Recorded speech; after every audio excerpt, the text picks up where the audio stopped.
هل أتى على الإنسان حين من الدهر لم يكن شيئا مذكورا إنا خلقنا الإنسان من نطفة أمشاج نبتليه فجعلناه سميعا بصيرا إنا هديناه السبيل إما شاكرا وإما كفورا إنا أعتدنا للكافرين سلاسل وأغلالا وسعيرا إن الأبرار يشربون من كأس كان مزاجها كافورا عينا يشرب بها عباد الله يفجرونها تفجيرا يوفون بالنذر ويخافون يوما كان شره مستطيرا ويطعمون الطعام على حبه مسكينا ويتيما وأسيرا إنما نطعمكم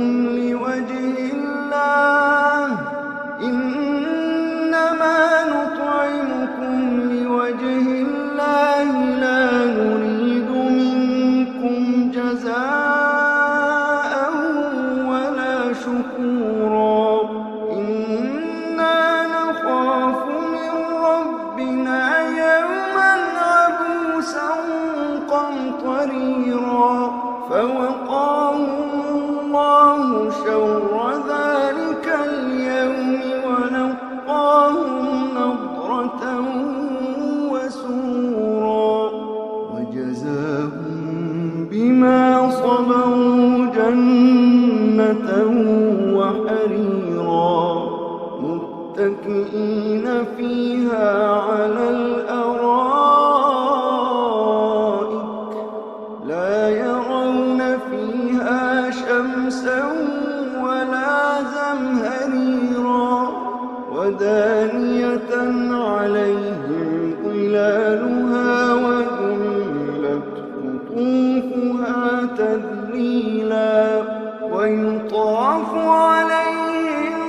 بآنية من فضة وأكواب كانت قواريرا من فضة قدروها تقديرا ويسقون فيها كأسا كان مزاجها زنجبيلا عينا فيها تسمى سلسبيلا ويطوف عليهم ولدان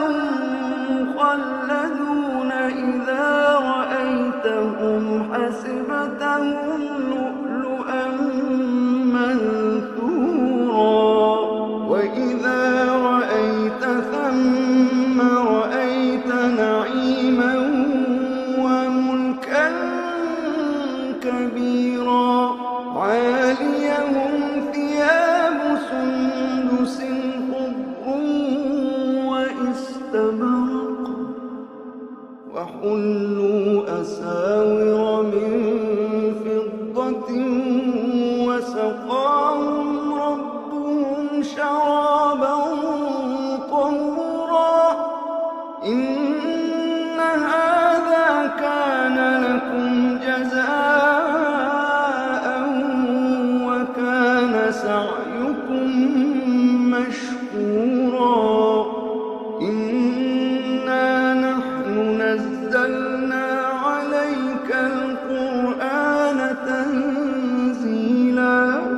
فاصبر لحكم ربك ولا تطع منهم آثما أو كفورا مسحورا واذكر اسم ربك بكرة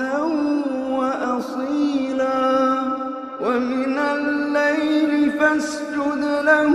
وسبحه ليلا طويلا إن هؤلاء يحبون العاجلة ويذرون وراءهم يوما ثقيلا نحن خلقناهم وشددنا أسرهم وإذا شئنا بدلنا أمثالهم تبديلا إن هذه تذكرة فمن شاء اتخذ إلى ربه سبيلا وما تشاءون إلا أن يشاء الله إن الله كان عليما حكيما يدخل من يشاء في رحمته والظالمين أعد لهم